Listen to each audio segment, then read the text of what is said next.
Mieli rajono žmonės, sveikinu jūs visus su Lietuvos nepriklausomybės atkūrimo diena. Kovo 11 paskelbė: Lietuvos valstybė yra.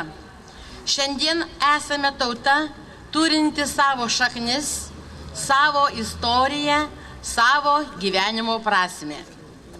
Nors mūsų pečius neretai slegia įvairiausių problemų našta, tegul mūsų žingsnius visada nušviečia šviesus protas ir jautri širdis.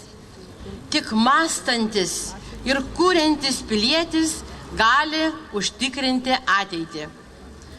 Gražinkime asmenybę kaip vienintelę galimybę užtikrinti skaidrę veiklą visoje šalyje. Tegul kovo 11 būna mums laisvės, vienybės, ištvermės, pasišventimo, meilės gimtajam kraštui šventė. Jūsų Seimo narys Julius Veselka.